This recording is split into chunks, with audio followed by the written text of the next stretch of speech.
What's up, everybody, and welcome to the Chicago Bulls no, I'm just kidding. Welcome to the NBA DFS Today Lineup Lock Show. It's your boy Keith Cork here, obviously with Arnold Cadena. We're going to be breaking down a two-game slate here, which includes my Chicago Bulls wearing my three-peat hat. So obviously the Bulls are going to be winning this one. No, I don't actually believe that for 1 second, but I think the Bulls do keep this competitive. So let's just jump right into it, man. Let's talk about that Bulls Raptors game. I'm reared up and ready to go about it. Let me get your thoughts though first, because I'm probably going to talk way too long. So Arnold, who you kind of targeting here? Who might be a little bit of an under the radar play or just underpriced or what have you? So I really like Fred VanVleet. I like his play. I think he's been very consistent the last couple of weeks. He's been doing a really good job just keeping the offense going. He's also getting Pascal going. But one thing is that this team, like this Toronto team specifically, has a lot of experience together, and especially it starts with like 2019 playoffs, like the championship. I mean, you got to remember, FEV is the champion. He did win. He has a lot of really good qualities to him. I think he could really pop off against Chicago. And since he is just a consistent player, I think he gets you about like 23, gets you about like 6 assists, some defensive stats. I think he does a really good job. I don't think a lot of people are going to necessarily own him. I think a lot of the ownership might go a different way, like in Pascal. Maybe it goes towards the Chicago side because you have a lot of other like cheaper options like DeMar and Zach LaVine. But I think he might be a little bit overlooked when it comes to the whole ownership, especially on a two-game slate. Fred VanVleet's definitely a guy that I'm playing out there. But on the opposite side of things, obviously you could go with like Zach LaVine and DeRozan. I don't want to touch any of that. I'm gonna let you do your thing. Yeah, Zach LaVine 7,300. That's just way too underpriced, man. I mean, I feel like if the Bulls really want to stick in this game and handle their business against this Toronto Raptors team, they're going to have to hit shots from the outside. It's going to come down to basically three guys to me. It's going to come down to Zach LaVine hitting 3-point shots and stretching the floor so that DeMar DeRozan can get to his spots in the mid range. And it's going to depend on Kobe White also, who's a nice play I think on both sides as well. 5,300, I believe he is. Let me just double check that. 5,300 on DraftKings. On FanDuel, he's a smash play for me. He's only 4,700. He's going to get the opportunity. Now, whether or not he gets those shots is, of course, another question. I mean, we never really know. But at the end of the day, we're getting the opportunity for under 5K on FanDuel. That's something I'm definitely locking in there. But yeah, as you mentioned, I do like Fred VanVleet as well. He's actually in my lineup here. As you guys know, I play GPPs, so looking for some lower ownership guys. I think people will gravitate towards the Brendan Ingrams of the world and maybe the Shea Gildas Alexanders of the world in the game that has a higher game total. So I think Fred VanVleet will go a little bit under-owned here. So I'm with you on that one. But yeah, I'm running it back with Zach LaVine also. Again, 7,300 that's just insulting. It's just too low. And I know Vooch is 7,400, I believe, which is also too low as well. Not super into DeMar DeRozan in the last couple of games the Bulls played the Toronto Raptors. DeRozan's been, I mean, I know it's, there's a whole narrative thing where it's like, going to Toronto, has something to prove against Toronto. That's just overblown. Toronto's really taken him off his game the last couple times we played them by throwing hard doubles at him. And so I'm expecting him to maybe do a little less scoring here, but maybe a little more assists, maybe another rebound or two, but really not digging him for DFS purposes or for prop purposes. But one guy, I have a lot of Toronto interest here on top of Fred VanVleet, as you mentioned. I've got Gary Trent Jr. at 4,200, Arnold. I mean, the Bulls just can't defend the perimeter. So he's a guy I'm looking at very heavily. I think people will forget about him because he's been injured. So it sounds like you're on board with me with Mr. Gary Trent Jr. So talk to me a little bit about him and how you feel about him. Yeah, absolutely. That was my next guy over there on the Toronto side. I think he's a really good guy, man. He could really shoot the ball out of it. Bulls, they give up the fourth most 3 points made to opposing small forwards, and the second most shooting guards. Whether or not you consider him a shooting guard or a small forward, he's still going to shoot the ball regardless. You're right. Chicago does give up a lot of 3 points, a lot of points. They can't defend that spot. I think Gary Trent is definitely a smash play here, and his price is very cheap. Is what is it? 4.2. Yeah, 4.2. And just to kind of give you guys a kind of an idea here on FanDuel, he's 5'9". So there's a big disparity there. I feel like on DraftKings he's an absolute smash play. FanDuel, I feel like you can fade him. I mean, he's one of those guys where like if he gets in for 15 minutes and he's not hitting his shots, he might not get in again. and they might just sit him because he's just not bringing enough to the table. But he does get a lot of steals, which is nice for FanDuel. I will throw that out there. So he's a decent guy on both sides, I feel like. But yeah, absolutely a smash play on DraftKings. But also Jakob Poeltl at 5,700. Talk to me a little bit about that, Arnold. I mean, he's maybe not the best matchup in the world for him against Vooch and company here. Maybe Andre Drummond gets in. I have a kind of a take on that, which I'll go into in a minute here. But do you feel good about Jakob Poeltl here at 5,700? Is he a guy worth playing? I think he's definitely a guy worth playing, especially when you have two other centers on the slate, Jonas Valanciunas and Nikola Vucevic, that other people might gravitate towards too. I think Jakob Poeltl is really solid. He is at 5.7. I think that's a great price point for him, for a guy that could probably get you double-digit boards, double-digit points, get you some blocks here and there.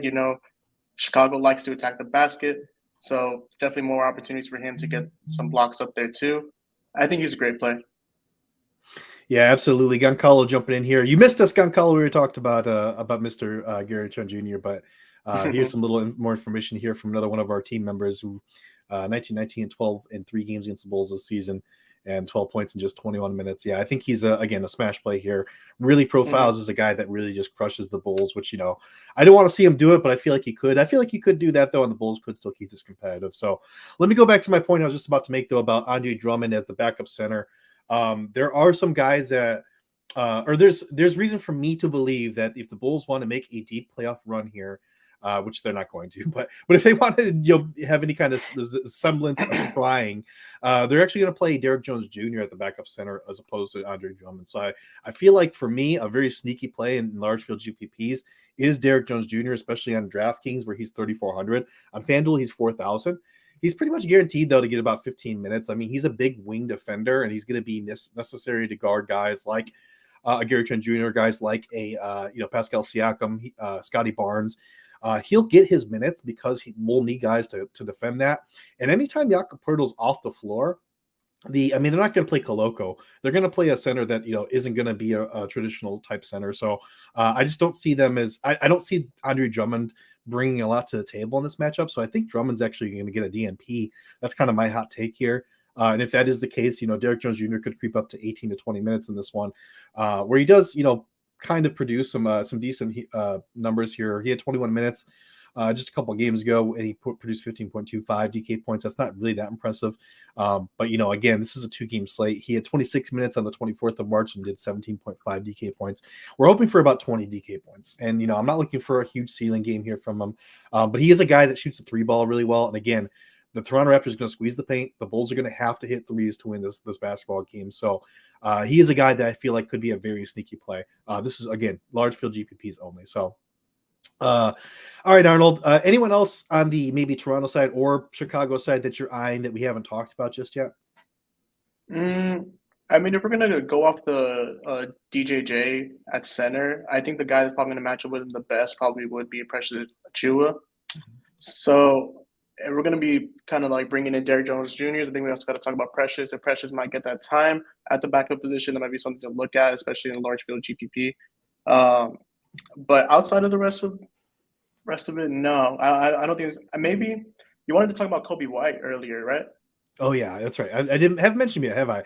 Another key guy, I think, in this matchup here, and I like that Goncalo tells me he's high on the Bulls. So Caruso and DeRozan are his guys. Not necessarily what I'm looking at here, but that's okay. I think, I do think someone on this Bulls team is going to step up here and prove it from run. I think the Bulls are a good team to target, especially in GPPs because it's the lowest, much lower game total for this, and also the Bulls are not heavy underdogs, but they're underdogs in this matchup. So if you're looking for low ownership guys, I think it's going to be on the Bulls. But yeah, Kobe White really quickly, 5,300 on DK, FanDuel 4,700. I believe we touched on it earlier, but I do think he's going to be necessary, absolutely necessary here for the Bulls to compete in this one because of the 3-point jump shot, which he's going to bring to the table. So I do like Kobe White quite a bit here. But let's move on since we only got about 10 plus minutes here to the OKC and New Orleans Pelicans side. Talk to me, Arnold, about who you're targeting in this game. Obviously, a better game total here, so probably more people are going to be playing these guys. Yeah, definitely. You'll see a lot more people playing these guys when it comes to these 2 games. So I just want to start off saying I wouldn't play Shea. 10.5, that's just really, really, really steep for me. I don't want to go past that 10K range. I don't necessarily think that he's going to hit the value. And if he does, it's cool, but I still don't want to risk that 10.5, especially coming out of my salary. So I don't necessarily want to go that way. I think a lot of people will go that way. The ownership will probably be super high. One guy that I do like is Jalen Williams. He's at 6.7, which is, I think, about 1K cheaper than last week and maybe like 2K cheaper than 2 weeks ago. So his price is going down, and it kind of just helps out a little bit more. Got to buy the dip on it. Jalen Williams, he's By the dip. Yeah. by the dip, yeah. Hopefully, rookie of the year. Still rooting for it.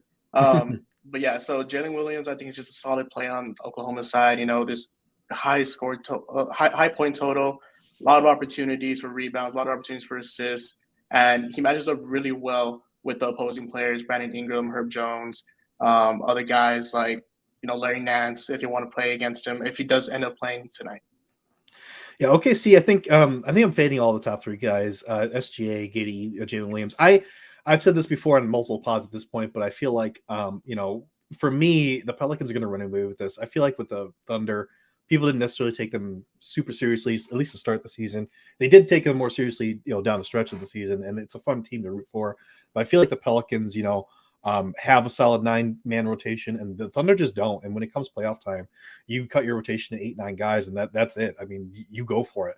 And I just don't know when I'm looking at this Thunder team, who are those 8 or 9 guys?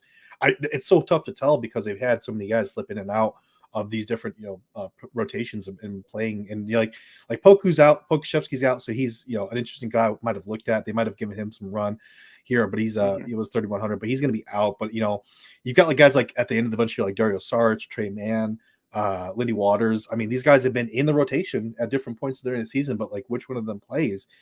Jeremiah Robinson Earl, we talked a little bit about him before we jumped on Arnold. So I think one of those guys is going to get 15 minutes or so, and they're probably going to do pretty well. I mean, they're probably going to hit value for you. I just don't know which one. So it's a lot of risk there. I'm not sure which to go with. I do like Dario Saric a whole lot, but he's also the most expensive at 3,900. I just think he's a very skilled player. So if they're actually looking to win this game, I think that he does get some minutes here. But we just don't know. We just don't know. So I do like Lou Dort at 5,400. He's kind of one of those guys that they're going to need somebody to guard Brandon Ingram. And he's going to be that dude. He's going to be the guy that's going to be chasing BI around the court. How well he's going to do at that? I mean, I don't know. I think his individual defense is a little bit overrated. I think it's good. Don't get me wrong. The torture chamber exists, but that's only certain possessions, right? We don't watch every single possession. So, but I think he's a good defender. Obviously, he's going to be on BI, so I think he's going to get his minutes. And then Jalen Williams, the other Jalen Williams with Jaylin, as we were talking about before we came out here, someone's going to need to guard Jonas Valanciunas, and he's really the only big man on the roster that's had reliable minutes this season. So I'm looking for him as well. I've actually got him in my lineups here a little bit here and there. So how do you feel about those guys, man? Yeah. I'm not the biggest fan of Dort. I'm not going to lie. But I do 100% respect him because I don't think a lot of people are going to own him. And my whole thing was that I just don't think he was going to take enough shots tonight. I think SJ was going to get a lot of the shots up because when it comes down to it, there's not a lot of people that are going to take more shots than SGA. And it's in a big game. I think he's going to try to go out there and try to shoot the ball at least 25 times. So I just don't think that Lou Dort was going to get the shot opportunities. But he does get the opportunities on defense. He has to go up against Brandon Ingram. And if you want to stop Brandon Ingram, you're going to put your best defender on him, Lou Dort, one of the best. So, yeah, I definitely do see a lot of value that could potentially come out of Lou Dort, even if it's not just from shooting. It could be just from rebounding, defensive stats. So you have turned me. I do like Lou Dort tonight. Yeah, well, he's going to get the minutes, but sometimes you do get those defensive guys that get the minutes and they're just getting cardio on the offensive side. Like I'll point to a Patrick Beverley back in the Bulls game. That could be that guy tonight, where he's just out there playing D, maybe getting a few 3-point shots up, but really just running around trying to chase, Fred VanVleet on the other side of the ball. So, I'm not super sold on Lou Dort. I don't have him. I don't think in any lineup actually, but he is a guy that I was eyeing on the OKC side. I think for the OKC side, you go with kind of one of those main guys, or you go no one at all because I just can't trust it. If you want to go with large field GPPs, one of those guys I mentioned before, 3,900 under Dario Saric, Trey Mann, or Lindy Waters, then go for it. I just don't know who's going to get those minutes and who's going to produce value for you there. So it's just the guy that I really like though. I mean, if we're going to just take a shot at somebody, it has to be Isaiah Joe. I think he's just been shooting really well the last month. He's been putting up some pretty good numbers. He's been necessarily consistent. So I think if it's somebody who's going to come off the bench for Oklahoma City, it might be Isaiah Joe, probably putting up about 15, 18 points, which could definitely happen. The points total is still high up there. And when it comes to the defense of New Orleans, it kind of goes downhill after the starting lineup. I mean, you still have some pretty good guys like Najee Marshall. Jay Rich could get you some defensive like possessions. But, I mean, Isaiah Joe, if he's given the green light, he's going to shoot. So I think if you're going to take a swing at somebody, it might be Isaiah Joe at 4.1. Well, the funny thing is, I actually have him on both sites, and I just didn't mention him. So great call, because I'm actually on him, so I agree with you there. For some reason, because I have him in my lineup, so I didn't see him in the obviously on the other side here. But yeah, Isaiah Joe at 4,100 on DraftKings, I think, is a very good spot. So great call there. Way to catch my little gaff there. Let's move on to the Pelicans. So we've got about 5 minutes left, so this is perfect. We'll have 5 minutes here to talk about the Pelicans. We're playing Zion Williamson right now. I'm just kidding. Brandon Ingram. 10,000.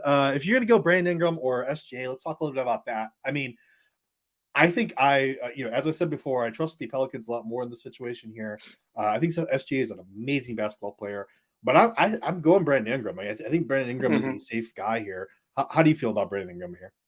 Yeah, I think it's a lot safer. He's $500 cheaper, which, I mean, I know doesn't make the biggest difference, but I mean, he's cheaper. He could do a lot more. He's on a better team. Points total are up there. More than likely, it's swinging towards Pelicans. So I think Brandon Ingram's going to do really good tonight. He's going to get you the assists. He's going to get you some rebounds. He might even get you the defensive stats as well. And I do trust him more than SGA, and that's just because I love SGA. I think he's a great player. And flowers to SGA, but Brandon Ingram, I'm taking him over SGA definitely. People are sleeping on these Pelicans, man. I'm telling you right now, like, everyone's like, oh, I mean, people want to see OKC win, and I get it. I want to see OKC win too. It's not going to make me upset if OKC wins here. But what I think people are doing is they're sleeping on the Pelicans. They had such a long, bad stretch, and then they started to turn around a little bit in the last, I would say, 3-4 weeks before the season ended. And the big part of that was Brandon Ingram just absolutely going just absolutely Brandon Ingram. I mean, he's the guy. He's been doing that on a consistent basis for like 3 seasons now, and started to look more like himself again. So I do like him a whole lot here at 10,000. But the guy I'm really in love with on the Pelicans side has got to be Jonas Valanciunas, which we mentioned briefly earlier. Again, going against OKC Thunder, they don't have a center. They've got Jalen Williams with the JAY in there. They've got Dario Saric. I mean, none of these guys are going to stop Jonas Valanciunas. And I know there's, always that risk with Jonas where it's like there's some games where he only gets like 20 to 25 minutes, right, where they just pull him because it's just not a good matchup. But I think here he's just going to crush them. I think the only risk is really, maybe he gets some foul trouble and they have to sit him. But other than that, I mean, I feel like he's a very safe play that absolutely smashes value at 6,800 on DraftKings. So I feel like you're agreeing with me there, right? Yeah, 100%. And there's a chance that Larry Nance doesn't even play tonight, so he might even get just a little bit more time on the floor. He's just bigger and better than his matchup. As simple as that. He's going to get you the boards, he's going to get you those putbacks, and to get you those points. He's going to just be a menace on the court. I like him. Yeah, I think Jonas has got to be that dude. Anyone else on the Pelicans you're looking at here? I mean, Trey Murphy, 6,400 looks decent. As you mentioned, Larry Nance is questionable, so maybe we get a few minutes of Jackson Hayes. I'm not sure who steps in for those Larry Nance minutes there, but without a center on the other side, I feel like they're going to go small ball. They're probably going to play like Trey Murphy or somebody at the center position. They're just going to play 5 wings basically. I don't feel like they need to necessarily play another center. So, anyone else you're looking at on the Pelicans here? Yeah, I actually like Trey Murphy, honestly. Yeah, 6.4. One thing to kind of just talk about the success of New Orleans. I mean, Trey Murphy and Herb Jones kind of just stepped up their play and just helped Brandon Ingram find his spacing as well. So that's one thing I really like about Trey Murphy and Herb Jones. But Trey can shoot, he can defend, he's going to get you defensive stats. And one thing that I'm leaning towards right now is Josh Giddey just throwing a bunch of turnovers. He plays in big games, or a lot of times when he plays in the big games, he has the ball in his hand and he's turning the ball over a lot. Trey Murphy, great defender, a lot of opportunities for steals. And just on top of that, he has just the offensive capability to just tear it up. Well, I don't think I've seen anything news-wise super noteworthy. We did get the starters for the Bulls game. Nothing at all that's jumping out as out of the ordinary. So Caruso is starting, if you guys didn't know. He's been starting as long as he's healthy pretty much all season, so that's really not a surprise. So, I know Goncalo said he's on Caruso. Caruso's a decent guy to look at. I'm a little worried, though. His shot's been really janky for the last month or two, so I'm not super into Caruso myself. He is only 3,900 though, so not a whole lot of risk in terms of dollars that you have to invest into Caruso.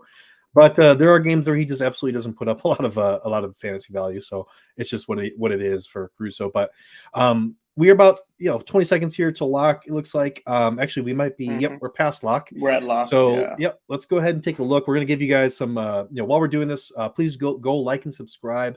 Make sure you subscribe so you get the notifications every time we go live. But we're gonna go take a look at some of the ownership here on DraftKings and FanDuel for some of the guys we were talking about. And curious to see, where we're at with these guys here. So if you get there, Arnold, go ahead and cut me off and let me know. I have to log back in because DraftKings logged me out, of course. I'm getting into it right now. Okay, FanDuel. I did end up with Scotty Barnes actually on FanDuel. He's 57.2% owned, which kind of makes sense for me because he is only 76. He's only 7,600 over there. Probably should have talked about that a little bit more, but yeah, he's a little bit underpriced in FanDuel. I don't feel like it's a crazy great play. Because the Bulls are a tough, stout defense on the perimeter, but they've been one of the best defenses since the All-Star break. But I do think it's a good play at 7,600. So Gary Trent Jr. 15.6%. So I'm liking that. I think as we were calling, I think people are going to overlook this guy a little bit. So I do like that, Arnold, that's a little bit under-owned there. Any guys that you're seeing there on your side? Yeah, I actually got freaked out for a little bit because I saw Gary Trent at 62% on one of mine. Oh, really? God. Oh, wow. Yeah, I don't know who's listening, but oh yeah, DraftKings he's 71.7% on, which of course, I mean his price is a lot more better there, so a lot better. Yeah. I have 27% for Fred VanVleet. I have 54 for Zach LaVine, and everything else that I'm looking at. I have to go to my other lineups real quick to see if I have 23.6% for Fred VanVleet on my DraftKings GPP here, so that's really good. That's a nice ownership number. For a guy that we're spending up on. LaVine, I've got 58.5%. So yeah, everyone's all over him. Pirtle is 53.9%, which I was hoping he'd be a little bit lower owned than that, like more around 35 or so. So I'm a little surprised that's so high, but his price is really low there. Derrick Jones Jr., 1.1%. I've got him on DraftKings, 1.1%. So here we go. My big money gamble. Let's see if it pays off for me. I think Derrick Jones Jr. Pascal 17. Yeah, 17. Wow. Damn. Pascal. That's interesting. All right. Well, that's going to do it for us, guys. Make sure, again, you do like, subscribe. Go get the DFS pass at sportsethos.com. Follow us on Twitter. There's our handles right there. Give us a like and a follow there. I can reach over. There you go. I'm reaching over there. But yeah, go ahead and follow us. There you go. Perfect. There we go. All right. And we'll be with you guys. There's no games tomorrow, but there are games on Friday, which is the next day in the week, I believe. So we will go ahead and do a live show that day as well. I believe there should be 2 games for that day. So until next time, guys, go get that money.